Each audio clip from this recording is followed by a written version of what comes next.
नई किरण, एक नई एनर्जी। स्वागत है आपका इस एक नए सेशन में जोश और एनर्जी के साथ। Hey my winners, my name is Prerna. How are you all? I hope you are doing well. Welcome to your channel मंदिर।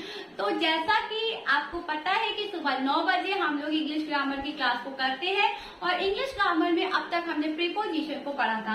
प्रीपोजिशन में मैंने आपको 2 क्लासेस कंप्लीट करवा दी हैं, जिसमें से फर्स्ट क्लास में मैंने आपको meaning, definition, kinds of preposition को पढ़ाया था और पार्ट 2 में इसके आगे की सारी चीजों को हमने डिटेल में समझा था एग्जाम्पल्स के साथ। तो जिसने भी दोनों क्लासेस को नहीं देखा है जाके देख लीजिएगा, लिंक मैंने डिस्क्रिप्शन में दे रखा है।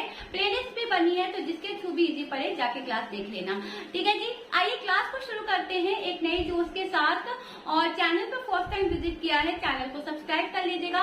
वीडियो पसंद आए वीडियो को भी लाइक कर दीजिएगा। आज की क्लास थोड़ी सी लंबी होने वाली है, क्योंकि आज हम लोग काफी कुछ इस क्लास में समझने वाले हैं, सीखने वाले हैं।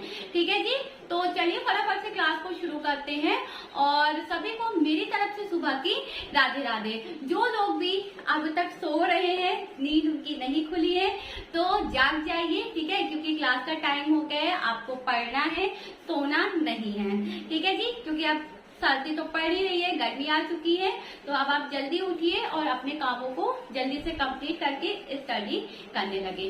क्लियर है? आइए क्लास को शुरू करते हैं और सभी को मेरी तरफ से सुबह की राधे।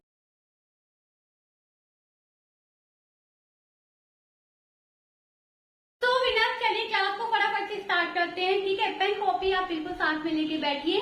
आई होप आप सबने टेबल ऑफ कंटेंट देख लिया होगा कि आज के सेशन में बेसिकली हम लोग क्या क्या डिस्कस करने वाले हैं। ठीक है, नोट साथ में लेके बैठिए जिससे कि आप अपने इंपॉर्टेंट पॉइंट्स को अपने नोट्स में ऐड कर सके। क्लियर है? तो आइए फटाफट से क्लास को स्टार्ट करते हैं। कल वाले सेशन में हमने अबव पढ़ा था। ठीक है, अबव पढ़ा था, अगेंस्ट पढ़ा था और क्या था, अमंग एंड बिटवीन, इनको देखा था। ठीक है, आफ्टर था और था अबाउ। तो इन सब चीजों के बारे में हमने परसों वाले सेशन में बिल्कुल डिटेल में डिस्कस किया था। तो जिसने भी परसों वाली क्लास नहीं देखी है जाके देख लीजिएगा। क्लियर है? चलिए आइए अपने सेशन को स्टार्ट करते हैं विदाउट वेस्टिंग द टाइम। और सबसे पहले आज हम लोग पढ़ने वाले हैं यूज ऑफ एट। ठीक है, तो यूज ऑफ एट हम लोग कहाँ कहाँ करते हैं आइए समझते हैं। यूज और जो एट का यूज है वो बेसिकली 2 जगह पे होता है। सबसे पहले एट का यूज पॉइंट ऑफ टाइम के लिए होता है और दूसरा जो आपका एट का यूज होगा वो होगा आपका छोटे शहरों के लिए। ठीक है, छोटे गांव के लिए, शहरों के लिए, स्थानों के लिए, यहाँ पे आपका किसका यूज होगा? एट का यूज होगा। तो सबसे पहले जो आता है वो होता है आपका point of time. Point of time का यहाँ पे मतलब है निश्चित समय। क्लियर है? और कहाँ कहाँ यूज होगा? स्मॉल टाउन्स, टाउन्स हो गया, प्लेस हो गया और क्या हो गया आपका? स्मॉल टाउन्स हो गया, प्लेस हो गया और आप कह सकते हैं विलेजेस। ठीक है जी, तो यहाँ के लिए आपका क्या होगा?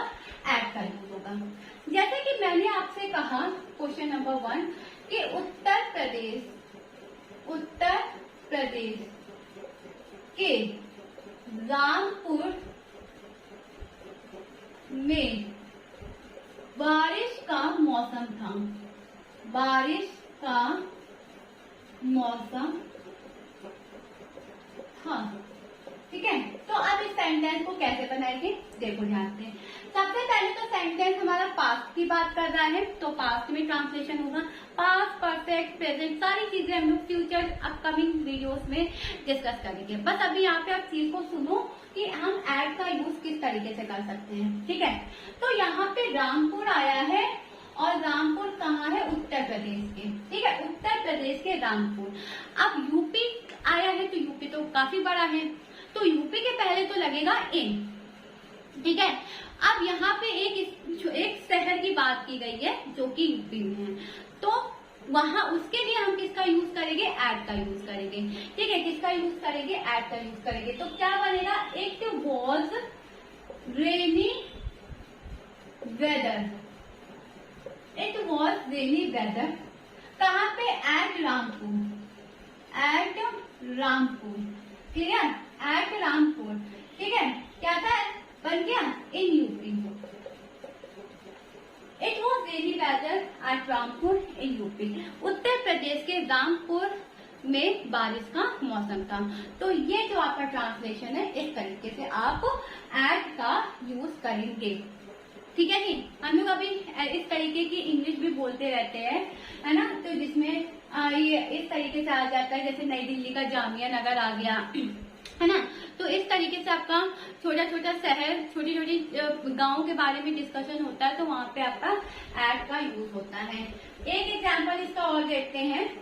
यहाँ मैंने लिखा है, मैं नई दिल्ली के जामिया नगर में रहता हूँ। ठीक है, क्या है एग्जाम्पल? मैं नई दिल्ली के जामिया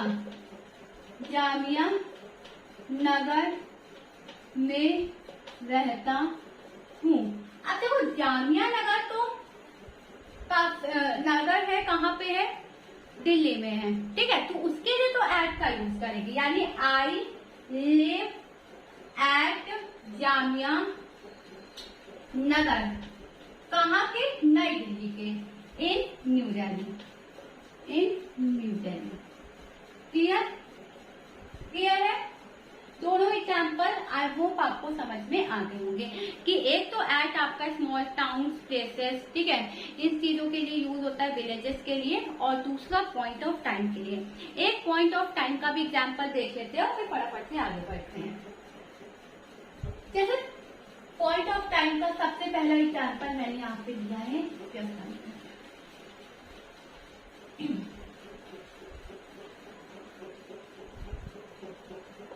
क्या है एग्जाम्पल? कक्षा 9 बजे शुरू होती है। कक्षा 9 बजे शुरू होती है। क्लियर? एक और लिख लेती हूँ, फिर दोनों बताती हूँ। वह 5 बजे घर आया। वह 5 बजे घर आया। ठीक है, अब यहाँ पे क्या है? कक्षा 9 बजे शुरू होती है, ध्यान से समझना। तो यहाँ पे जो 9 बजे है, ये एक निश्चित समय है। ठीक है, कि क्लास जो है वो आपकी 9 बजे शुरू हो जाती है, ना तो 1 मिनट लेट शुरू होती, ना 1 मिनट पहले शुरू होती है। ठीक एग्जैक्ट 9 बजे यहाँ पे आपकी क्लास शुरू हो जाती है। तो यहाँ पे एक निश्चित समय दिया गया है, पॉइंट ऑफ टाइम दिया गया है। इसके लिए आप किसका यूज करेंगे? एट का। किसका यूज करेंगे? एट का। तो the class starts at 9 AM। Clear? वह 5 बजे घर आया। कितने बजे? 5 बजे। 5 बजे, यानी क्लियर यहाँ पे डिफाइन है कि निश्चित समय है, पॉइंट ऑफ टाइम दिया है। तो क्या होगा? ही केम होम एट 5। ठीक है, एट 5 PM। क्लियर? तो इस तरीके से आप यूज ऑफ एट को करोगे, समझोगे। आगे चले, चलिए दूसरा यूज देखते हैं।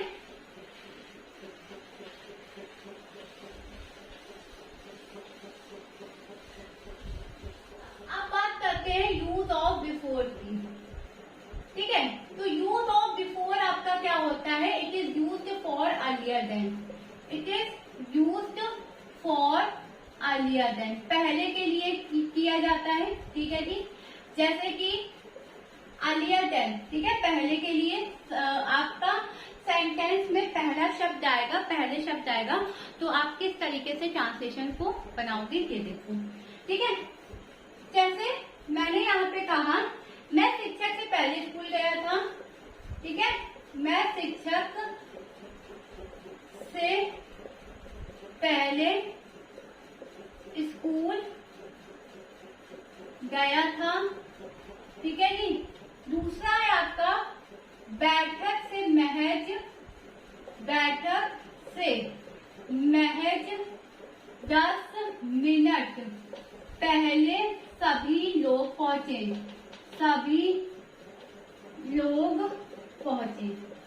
क्लियर? चलिए, अब देखो, मैं आपको प्रीपोजिशन पढ़ा रही हूँ। ठीक है, तो मैं इस ट्रांसलेशन में किस तरीके से यूज किया जाता है ये भी आपको समझा रही हूँ। आइडेंटिफिकेशन के लिए तो क्वेश्चन आता ही आता है, कभी कभी इस तरीके से भी पूछ लिया जाता है, तो आपको दोनों आना चाहिए। मैं शिक्षक से पहले स्कूल गया था, तो पहले आया यानी कि प्रीपोजिशन, ठीक है। तो मैं शिक्षक से पहले यानी कि ये तो पास्ट में है, तो क्या बनेगा, आई वेंट टू स्कूल। अभी पास्ट प्रेजेंट केवल यहाँ पे छोटा छोटा सा समझ लो, पास्ट है तो वॉज वर्क, ठीक है, सेकंड फॉर्म, ये सारी चीजें लगने वाली हैं। और अगर प्रेजेंट है तो is, am, are, have, had, ये सारी चीजें, हैड नहीं, हैड पास्ट में, ठीक है, ये सारी चीजें लगने वाली हैं। बाकी अपकमिंग वीडियो जब टेंस पढ़ाऊंगी तो उसमें पूरा डिटेल से समझेंगे, क्लियर है। तो आई वेंट टू स्कूल, अब यहाँ बिफोर लग जाएगा, जो कि हमारा क्या है, प्रीपोजिशन है, बिफोर द टीचर, ठीक है। टीचर से पहले वो स्कूल पहुंचा था, तो क्या बनेगा sentence, I went to school before the teacher, मैं टीचर से पहले स्कूल पहुंचा था। बैठक से महज 10 मिनट पहले सभी लोग आए थे, ऑल द पीपल अराइव्ड, या तो फिर आप रीच भी लिख सकते हो, ठीक है। All the people arrived just 10 minutes, महज 10 मिनट यानी जस्ट 10 मिनट, ठीक है, जस्ट 10 मिनट। उसके बाद क्या होगा, बिफोर द मीटिंग, बैठक है तो मीटिंग, ठीक है, इंग्लिश में मीटिंग हो गया। तो क्या बनाया, all the people arrive just 10 minute before the meeting, बैठक से महज 10 मिनट पहले सभी के सभी लोग उस मीटिंग में पहुंचे थे। I hope use of before कहाँ पे होता है, यूज ऑफ बिफोर आपके पार्ट्स ऑफ स्पीच में अर्लियर देन के लिए होता है, सॉरी, ठीक है। सेंटेंस में अगर आ जाए तो इस तरीके से आपको ट्रांसलेशन बनाना पड़ता है। आइडेंटिफिकेशन में पूछा जाए तो आपको पता ही है, क्लियर है। चलिए आप फटाफट से आगे बढ़ते हैं।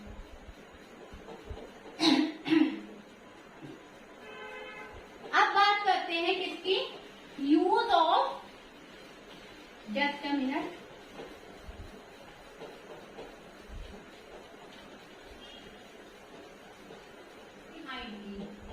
बिहाइंड का मतलब होता है के पीछे, ठीक है। सेंटेंस में आपको पीछे एक शब्द दिया रहेगा, तो उस तरीके से आपको चीजें ट्रांसलेशन बनाना है, क्लियर है। चलो सबसे पहले देखते हैं कि क्या है। सबसे पहले है, चांद बादल के पीछे चला गया, चांद बादल के पीछे चला गया, ठीक है जी, ओके। आपकी सफलता के पीछे कौन है,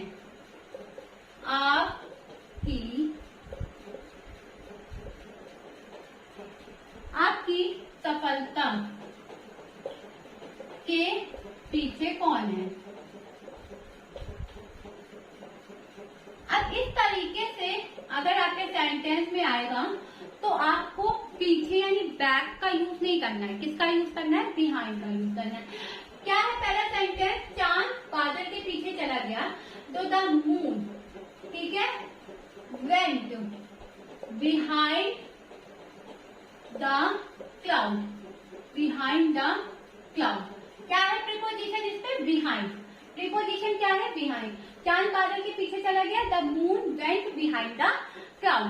दूसरा, आपकी सफलता के पीछे कौन है, तो हु से बनेगा, who is behind, Who is behind your success?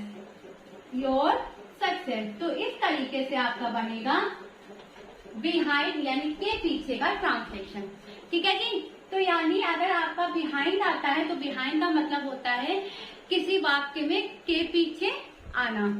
अब आया है चांद बादल के पीछे चला गया, तो किस तरीके से ट्रांसलेशन बनेगा, the moon went behind the cloud. आपकी सफलता के पीछे कौन है, who is behind your success, यानी बिहाइंड का यूज हमें इस तरीके से करना होता है। फटाफट से ये इतनी चीज क्लियर है, आगे बढ़े। चलिए अब बात करते हैं, आगे बढ़ते हैं।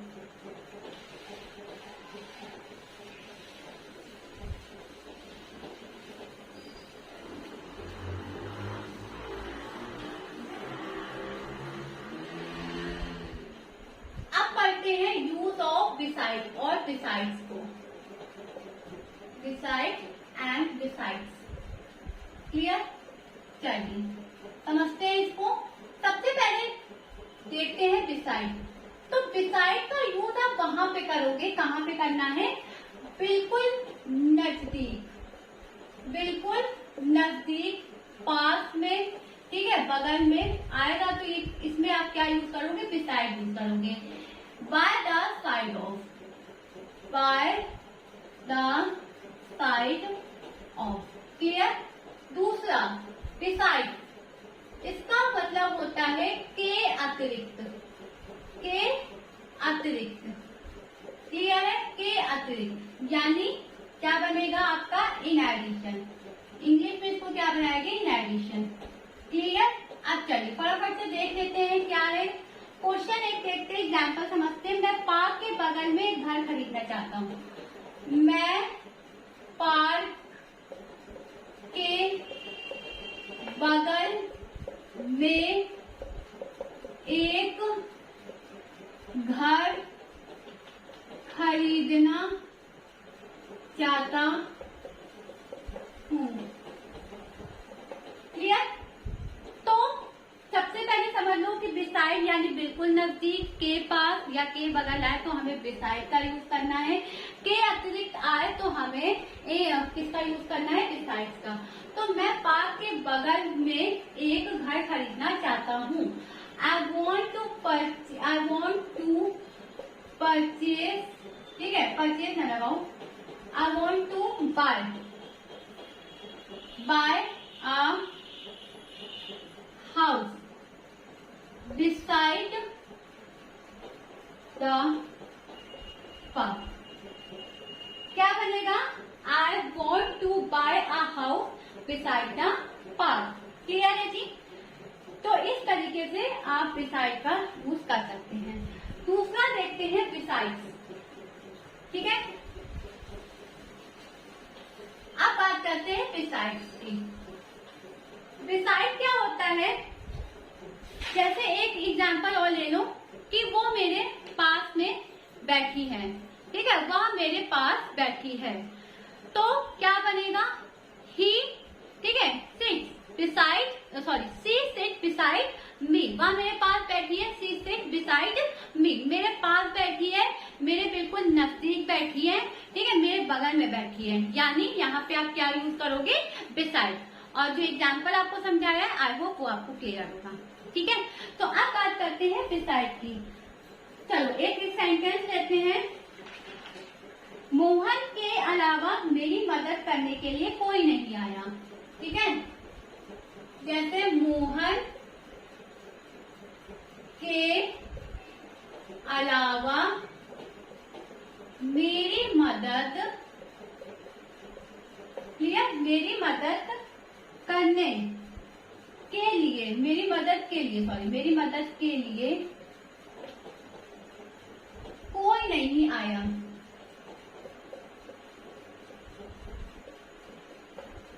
यानी मोहन के अलावा, मोहन के अतिरिक्त, ठीक है, इसके अलावा उसकी मदद करने के लिए कोई नहीं आया। तो यानी कि क्या बनेगा? बिसाइड्स मोहन। ठीक है, बिसाइड्स मोहन। क्लियर? मोहन के अलावा, beside Mohan. No one came to help me. Came to help me बन गया। मोहन के अलावा मेरी मदद करने के लिए कोई नहीं आया। मोहन के अलावा का क्या बनेगा? बिसाइड मोहन। और कोई भी नहीं आया यानी नो वन, ठीक है, कम, और क्या था? To help me. ठीक है, क्या था? To help me. इस तरीके से आप यूज ऑफ बिसाइड का, बिसाइड्स का इस्तेमाल करेंगे, यूज करेंगे। ठीक है जी, एक सेंटेंस और देखते हैं इसमें, एक सेंटेंस इसमें और देखते हैं।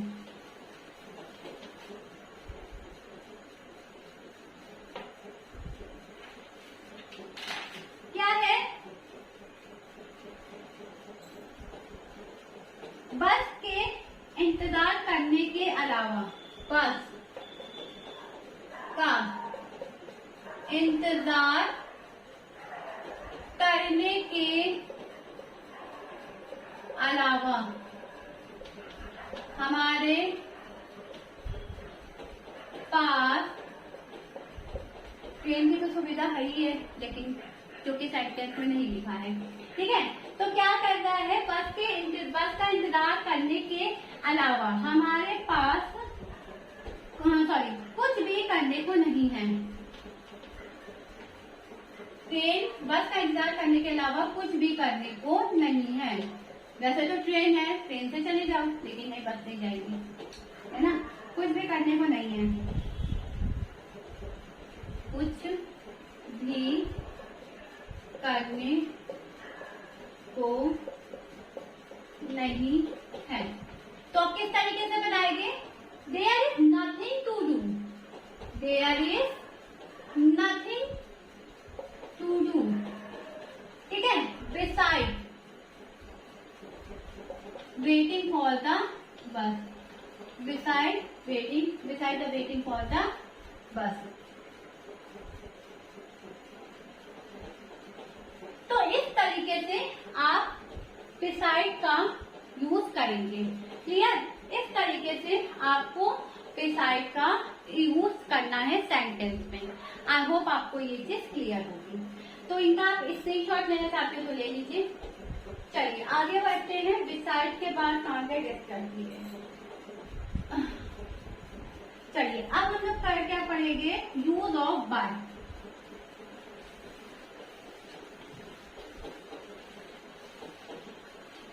अब फिफ्थ है आपका यूज ऑफ बाय।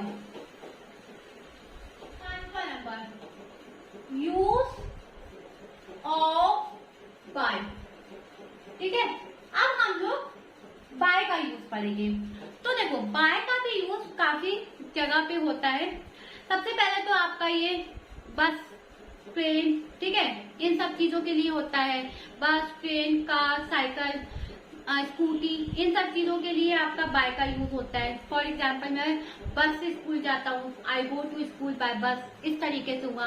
दूसरा ये आपका होता है निकट, पास के लिए, बगल के लिए बाय का होता है, ठीक है। जब भी हम एक्टिव वॉइस से पैसिव वॉइस में चीजों को बनाते हैं तो वहां पर भी हम बाय लगाते हैं, है ना। और एक चीज के लिए और होता है, कुछ मेथड्स के लिए होता है, कुछ तरीके के लिए होता है, ठीक है। तो यहाँ पर भी हम बाय का यूज करते हैं, ठीक है। और एक चीज और थी, हाँ, निर्धारित समय से ड्यूल टाइम के लिए भी हम लोग इसका यूज करते हैं। तो सबसे पहले मैंने आपको क्या बताया, सबसे पहले आपको बताया ट्रांसपोर्ट, है ना, व्हीकल्स के लिए, ठीक है जी, साधन के लिए, व्हीकल्स के लिए। दूसरा हमारा क्या था, शेड्यूल टाइम के लिए। तीसरा हमारा क्या था, एक्टिव वॉइस से पैसिव वॉइस में जब हम सेंटेंस को ट्रांसफर करते हैं तो हम बाय को लगाते हैं। चौथा क्या बताया था, सम मेथड्स, कुछ तरीके, ठीक है जी, सम मेथड्स। और पांचवा जो था आपका वो था नियर और क्या, एडिशन, क्लियर। तो इन सब के लिए हम लोग किसका यूज करते हैं, बाय का यूज करते हैं, क्लियर है। आइए अब एग्जाम्पल से इसको समझते हैं। फॉर एग्जाम्पल नंबर 1, मैं बस से स्कूल गया, मैं बस से स्कूल गया, ठीक है। तो I went to school by bus, clear है जी। यहाँ पे बस आया है, ठीक है, व्हीकल्स के बाद में साधन बता रहा है, तो साधन क्या है आपका, बस है। दूसरा मैं यहाँ पे बात करूं तो पेंटिंग कलाकार द्वारा बेची गई, पेंटिंग कलाकार द्वारा बेची गई, क्लियर है जी। पेंटिंग कलाकार द्वारा बेची गई। तो the painting was sold by, ठीक है, the painting was sold by the artist. अब वैसे तो ये एक्टिव पैसिव वॉइस है, ठीक है, एक्टिव पैसिव वॉइस है, हिंदी में बताया गया है। तो ट्रांसलेशन क्या बनेगा, the painting was sold by the artist. चलो दो और बच्चे एग्जाम्पल, उसको भी देखते हैं।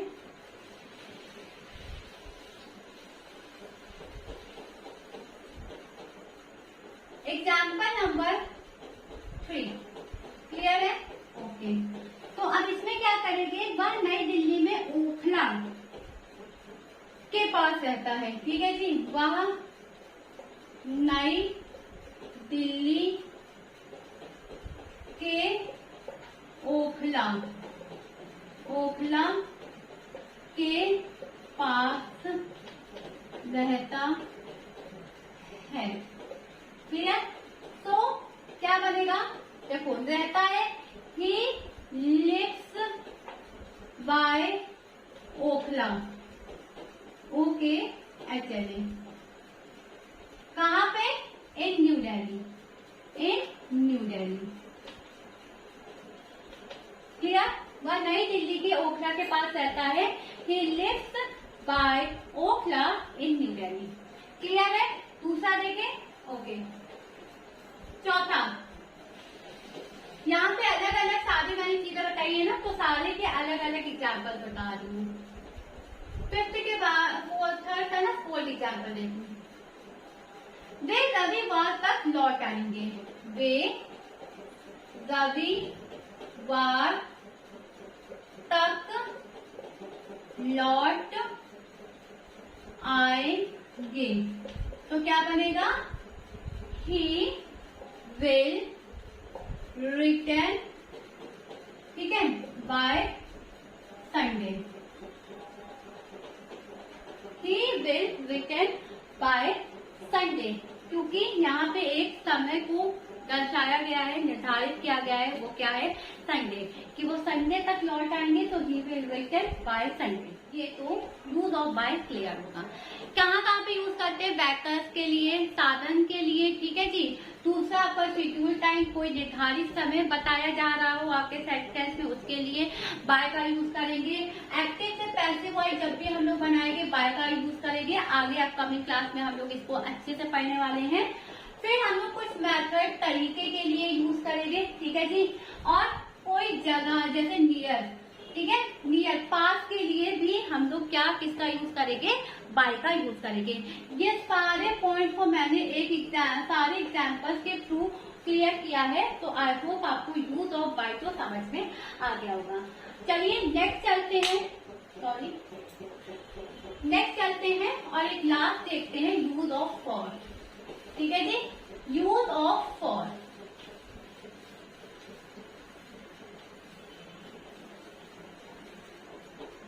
Okay, use of for. Clear? For का मतलब क्या होता है, के लिए। फॉर का मतलब क्या होता है, के लिए, ठीक है। हिंदी में फॉर का जो मतलब होता है वो होता है के लिए। फॉर क्या है, आपका प्रीपोजिशन है, जैसा कि हमें पता है। क्यों? क्योंकि हम लोग प्रीपोजिशन पढ़ रहे हैं, ठीक है। अब फॉर का यूज सेंटेंस में किस तरीके से होता है वो चीजें देखते हैं। पहला, या तुम्हारे लिए है, या तुम्हारे लिए है। ये क्लास मेरे विनर्स के लिए है, तो this class is for my winners, है ना। यही तो बनाएंगे, सही बनाया है मैंने, सही बनाया है, ये बताइए सही बनाया है, कमेंट में बताइएगा कि सही बनाया कि नहीं बनाया, ठीक है। तो ये क्लास मेरे विनर्स के लिए है, ये मार्कर मेरे लिए है, ठीक है। ये गिफ्ट मेरी मदर के लिए है। क्लियर है? तो किसी के लिए होना, वहां पर आपका क्या यूज होगा, फॉर यूज होगा। सेंटेंस में के लिए शब्द आ गया, जैसे यहाँ पे आ गया के लिए, ठीक है, या तुम्हारे लिए है, इस तरीके का शब्द आ गया, तो वहां पे प्रीपोजिशन फॉर यूज होगी, ठीक है। क्या यूज होगी, फॉर यूज होगी। जैसे देखो, दिस इज फॉर यू, ये तो बहुत छोटा सा है, हम लोग हमेशा बोलते हैं दिस इज फॉर यू, ठीक है। दूसरा, एक और देखते हैं, मैं सब्जी लेने के लिए बाजार गया, मैं सब्जी लेने के लिए कहाँ गया, बाजार गया। तो लेने के लिए ना, के लिए यानी फॉर, ठीक है। तो आई वेंट टू मार्केट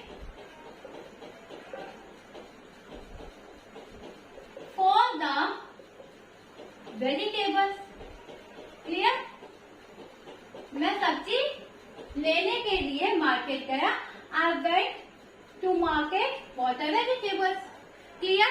समझ में आया? अब यही फॉर का यूज आपके प्रेजेंट परफेक्ट कॉन्टिन्यूअस में, पास्ट परफेक्ट कॉन्टिन्यूअस में और फ्यूचर परफेक्ट कॉन्टिन्यूअस में, यानी परफेक्ट कॉन्टिन्यूअस के लिए होता है। ठीक है? जैसे एक एग्जांपल से आपको क्लियर करती हूँ। मैं 2 घंटे से खेल रही हूँ, तो मैं 2 घंटे से खेल रही हूँ यानी I have been playing for 2 hours. ठीक है? I have been playing for 2 hours. Clear है जी? एक और बताती हूँ आपको। जैसे इसमें देखती हूँ, मैं 2 घंटे से पढ़ रहा हूँ। ठीक है? सो आई हैव बीन, ठीक है, स्टडिंग फॉर 2 आवर्स। तो फॉर का यूज जो है, for is also used in perfect continuous tense. Perfect continuous tense में भी आपका क्या होता है? फॉर का यूज होता है। क्लियर है? तो एक बार रिकॉल कर लेते हैं आज हमने क्या क्या पढ़ा। बेसिकली आज हमने पढ़ा, ठीक है, एक बार रिकॉल कर लेते हैं क्या पढ़ा। सबसे पहले हमने बाय का यूज पढ़ा, फिर हमने किसका यूज पढ़ा? एट का यूज पढ़ा, और हमने फॉर को देखा, बिसाइड एंड बिसाइड को देखा। क्लियर है जी?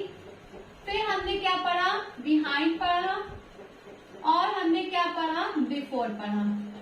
तो यानी 1 2 3 4 5 6 प्रीपोजिशन आज के इस सेशन में हम लोग ने डिस्कस किया।